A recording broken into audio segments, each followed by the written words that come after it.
Another day, another septim. I mean, video. Anyway, I have a question that I have always wanted answered.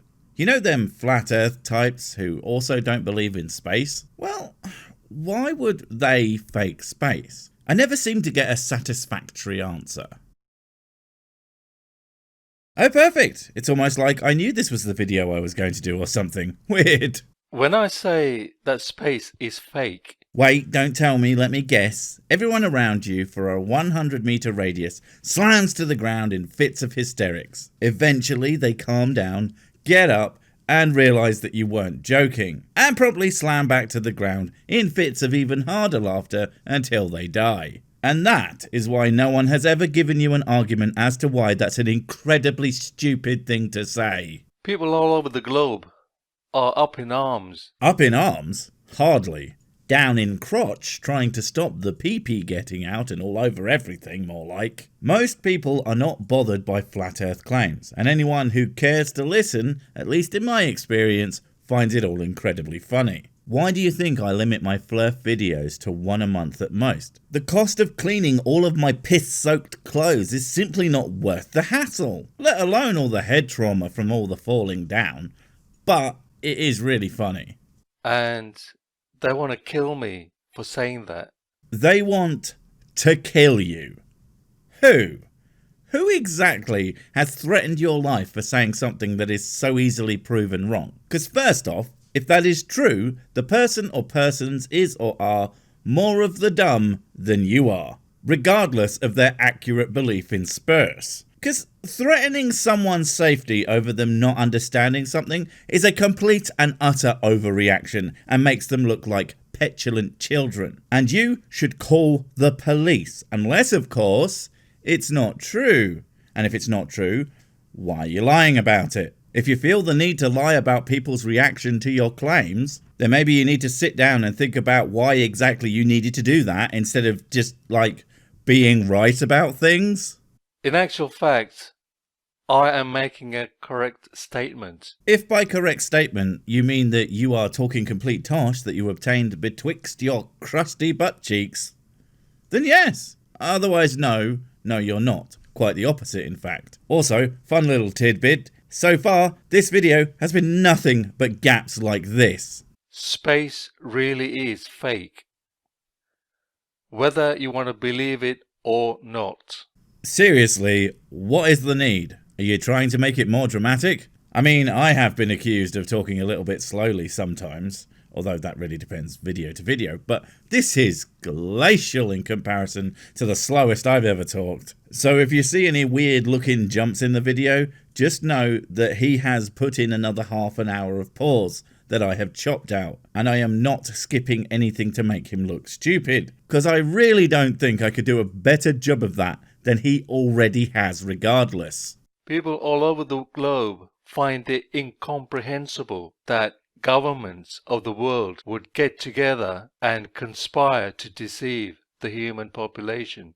Yeah, they do. Because these governments have historically been at each other's throats, and many of them still are or have uneasy truces. To believe that underneath it all one world government has been pulling the strings is to believe that humanity has at some point just started cooperating absolutely everywhere, even in countries where the cooperation seems to be a detriment to them and their way of life, and then decided, for basically no good reason that I've ever heard, to lie about the shape of the earth and the existence of space, at no tangible benefit to themselves or anyone. Yes, people find that extremely hard to believe, because it's pretty much the biggest pile of horse crap that has ever been expressed verbally.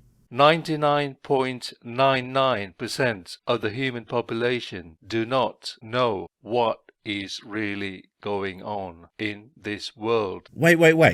99.99% of the human population are flat earthers? When did that happen? I swear to God, you get blackout drunk for one measly week, and then all the humans are doing the silliest crap. This is why you aren't allowed out of your solar system. Wait, oh, he means 99 point whatever the population aren't flat earthers and are, what do they always call it, asleep. So one assumes your definition of awake has something to do with believing the first thing you read online, but only if you found it on a conspiracy blog. Which, I'll be honest, is a pretty weird definition. They get up in the morning, Joe blogs on the street. Joe Blogs wakes up in the morning on the street. Ah, you mean after a late Friday night? Or a late Saturday night?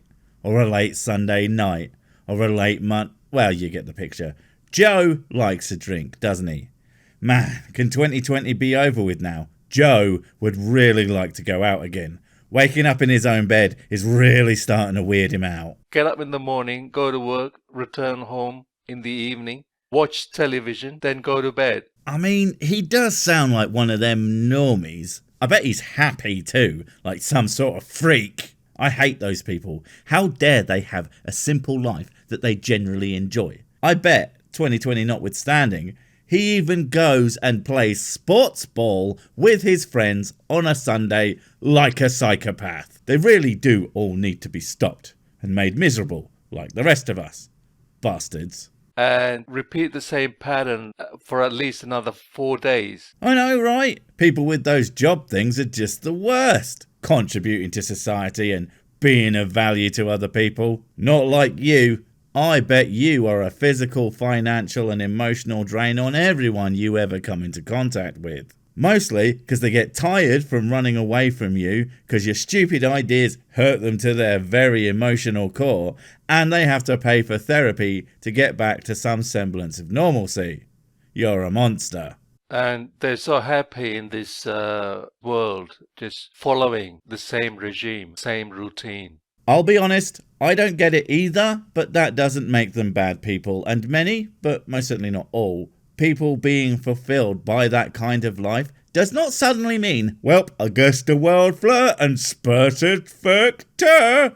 It just means that people have different priorities to you. They are allowed to do that, even if it is super weird. To put into context what I'm saying, we have to go back to the beginning of the 20th century. Well, this ought to be good. Gonna compare 100 years ago to now as if things haven't changed enormously in that time, due to massive shifts in technologies and cultural progress. Hell, if you'd made the same argument back then and talked about the previous 100 years as if everything were exactly the same, those people would think you were an idiot too. When the Wright brothers invented the aeroplane. The pedant in me wants to say they didn't really invent the airplane per se. The idea had been floating around for a while. What they invented was the first powered one that worked. And don't get me wrong, still a remarkable feat for the time. And I'm sure my attempts right now at powered flight would be less successful. But invented just seems like the wrong way to put it. More like perfected. And even then. And when they started to fly at altitude and over long distances, they began to find anomalies. For example, for starters, the Wright brothers didn't exactly get very high in their craft. I hope you don't literally mean them, so I'm gonna give you the benefit of the doubt on that. But they didn't start to fly fixed-wing craft at the necessary altitudes to see what I think you're going to say, that is, but curve though. Those don't turn up for another 20 years after the Wright brothers. However, that's completely irrelevant because we had been flying at heights well into the 30,000 feet range since 1862 in hot air balloons etc. So it's weird that, whatever those anomalies are, that they had not discovered them literally decades before. And it's also hilarious that you don't even do the most basic of research into when did we do a big high? But that's not exactly unexpected from you, is it?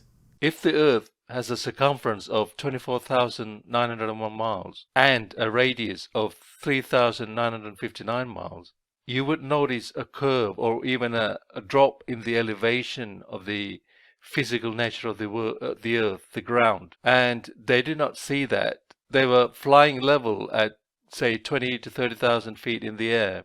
So many things, and sorry for letting him rattle on for so long, but I needed a lot of it. First off, 20 to 30,000? No, you have to be above 30,000 feet before you could even see the curvature. And that's only if it's a clear day and preferably out to sea, so you don't have all that land garbage screwing up your nice view of the horizon. And once you do get that high, just because you can see it doesn't mean that you would, well, see it. If you were flying in a plane for the first time at such an altitude, I feel one might have more important things on mind to notice. But what you can definitely do, if you weren't moving at speed and were relatively stable, you could certainly measure it, and that might be easier in, like, say, a hot air balloon, which one assumes that they had already done countless times, because that's exactly when I would have done it. It's funny that you don't have all these stories with le ballooners talking about how it turned out that the Earth looks flat, guys. Who'd have thunk? Unless it was a hidden secret by the balloon industrial complex, eh? They found that the ground beneath them followed the aeroplane perfectly level. What? What does that even... Oh, God, you're a moron, aren't you? Wait, stupid question. Flat earther. Duh.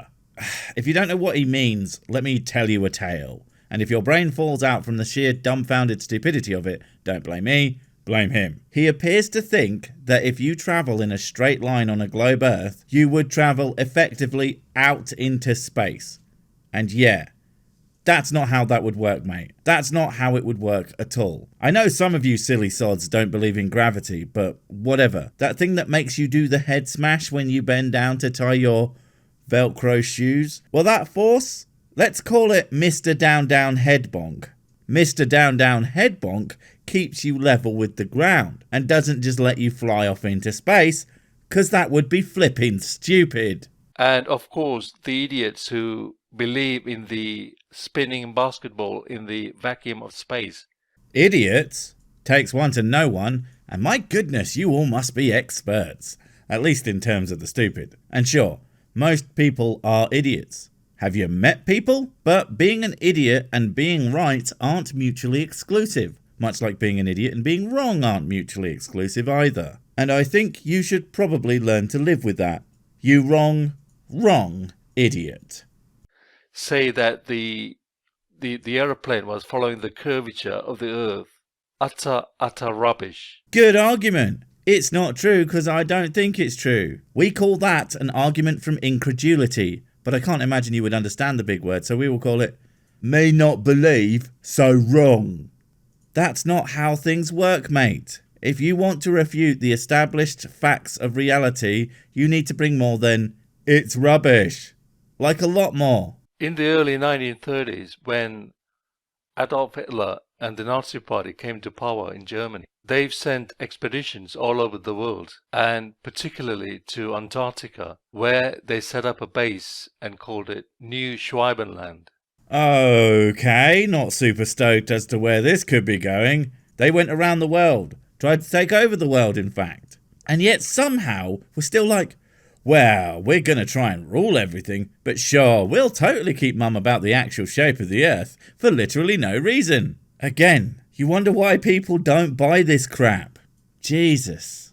Now, the Germans, the Nazis rather, believed that they descended from a group of people called the Aryans, and these people lived in Middle Asia, and of course, they believed the Earth was flat.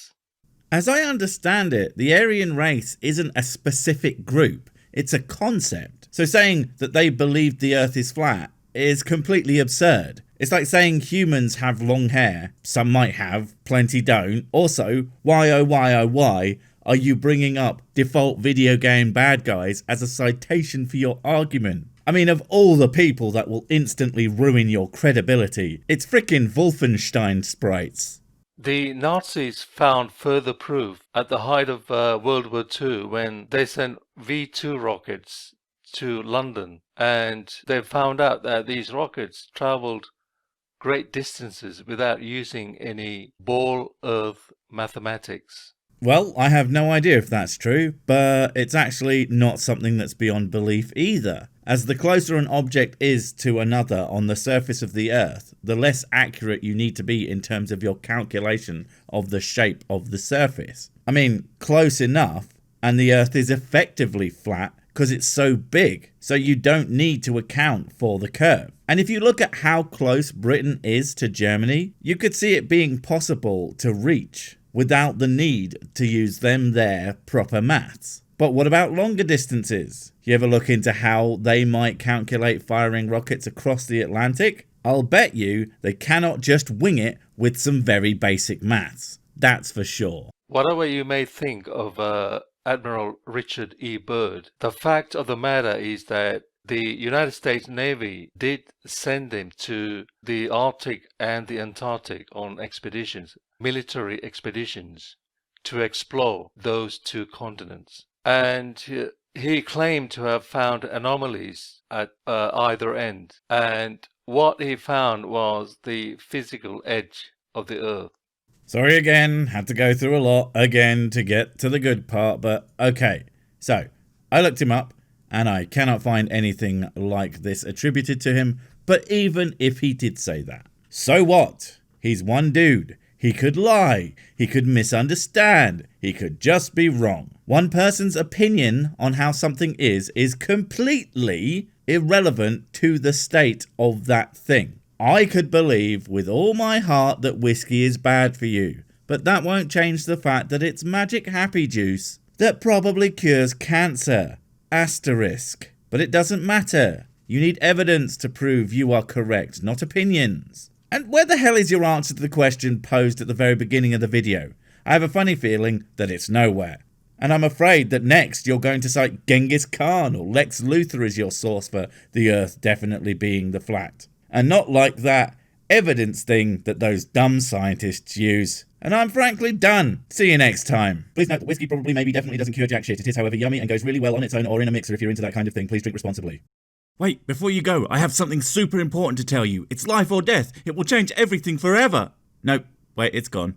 Oh well, probably wasn't important. But while I have you, don't forget to comment, subscribe and notify. And if you want more of my smexy voice, check out Mrs. Six's channel Spoonstaff Stories, where I narrate and voice all the videos, and she does the work. And if you want to support the channel, check out the merch store for cool t-shirts, or check out Patreon, memberships and PayPal to support directly. Finally, follow me on the medias of social to get completely pointless guff and to keep up on the latest releases. Oh, I just remembered what I was going to tell you. Whatever you do, don't touch the